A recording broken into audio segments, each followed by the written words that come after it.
વાજપેયી જ્યારે ગાદી ઉપર હતા ત્યારે એ વાજપેયી સ્પેશિયલી પાકિસ્તાન જઈ અને શાહ નવાઝને મળેલા, બહુ જ સરસ રીતે સમજોતા કરેલા, અને ત્યારે એવું લાગતું હતું કે અમનના ફૂલથી આપણે બધા સાથે રહેશું, ભાઈ ભાઈ તરીકે રહેશું, એ રીતે ગયા હતા.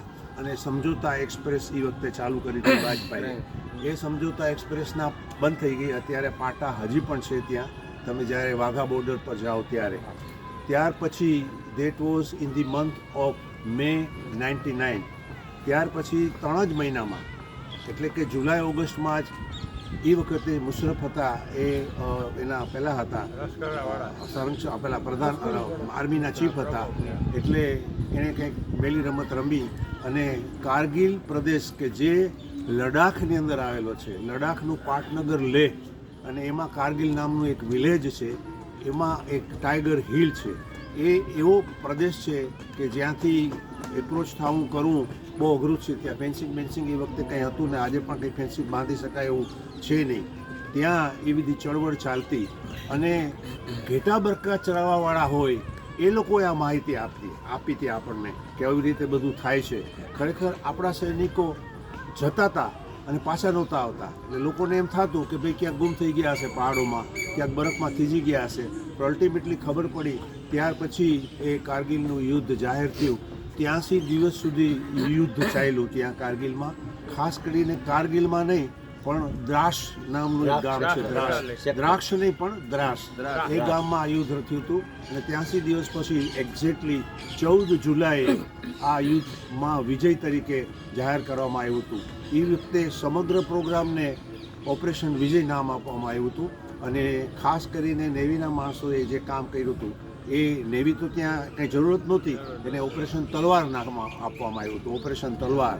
કારણ કે એ લોકો પણ ત્યાં નેવીના માણસો એવું જરૂર નથી કે દરિયામાં જ રમે અને દરિયામાં જ કરે, ગમે ત્યાં એ લોકો કામ કરતા. ઓપરેશન તલવાર નામ આપ્યું હતું. અને એ વખતે જે વાયુસેના હતી અને ઓપરેશન વ્હાઇટ સી, સફેદ સાગર, એ નામ આપવામાં આવ્યું હતું. અને આખા ઓપરેશનને ઓપરેશન વિજય નામ આપવામાં આવ્યું હતું. એ વખતે ત્યારે 2000 અને આ બેનું 1999માં પછી ત્યાં વીર શહીદો 527 શહીદ થઈ ગયેલા. એ વખતે 527, એમાંથી 14 આપણા ગુજરાતના હતા, 14 ગુજરાતના હતા. અને એ ગુજરાતના હતા શહીદોના માન માટે આજની તારીખે પણ સુરતની અંદર આ શહીદ સ્મારક પણ એ લોકોએ બનાવ્યું છે. અને ત્યાંથી દર વખતે 26 તારીખે કારમાં લોકો જાય છે, આવે છે, કારમાં જાય છે, 5000 કિલોમીટરની મુસાફરી કરે છે. ત્યાં શહીદ સ્મારક બનાવ્યું છે. અને ગવર્મેન્ટ ઓફ ઇન્ડિયાએ ખાસ એક ફાઇટર ફ્લેટ એ વખતે જે વપરાણું હતું એ પણ આપ્યું છે, એ લોકોએ ત્યાં મૂક્યું છે. એક ટેન્ક પણ ત્યાં મૂક્યું છે. એટલે સુરત જાઓ તો એ પણ તમે જોજો. અને ત્યાર પછી 14મી જુલાઈએ ડિક્લેર થઈ ગયું. પણ 26મી જુલાઈ શા માટે ઉજવવામાં આવે છે? કારણ કે ડિક્લેર થઈ ગયું ત્યાર પછી બીજા પ્રોટોકોલ પૂરા કરવાના હોય. વિજય ડિક્લેર થઈ ગયો મીન્સ એના લશ્કરો શરણે થઈને જતા રહ્યા, આપણા લશ્કરો વિજય ડિક્લેર કર્યો.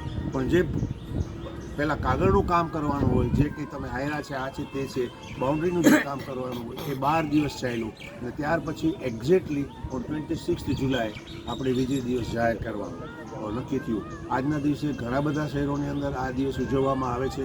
ત્રિરંગો પણ ફરકાવવામાં આવે છે, જનગણ મન પણ ગાવામાં આવે છે. અને એ આજે 25 વર્ષ પૂરા થાય છે એની ગોલ્ડન જ્યુબિલીની ઉજવણી આખા દેશમાં થવાની છે. જામનગરમાં કંઈ થવાનું છે કે મને ખબર નથી, પણ આખા દેશમાં એની ઉજવણી થશે. અને આપણા વડાપ્રધાન પણ ખાસ સ્પેશિયલ આજે 26 તારીખે ત્યાં કારગિલ જઈ અને બધા આપણા જવાનોનું મનોબળ વધારવા માટે ખાસ એમની ત્યાં હાજરી છે. અસ્તુ. અને અનુસંધાને એક વાત યાદ આવે છે કારગિલની, કે બહુ સરસ વાત કરી.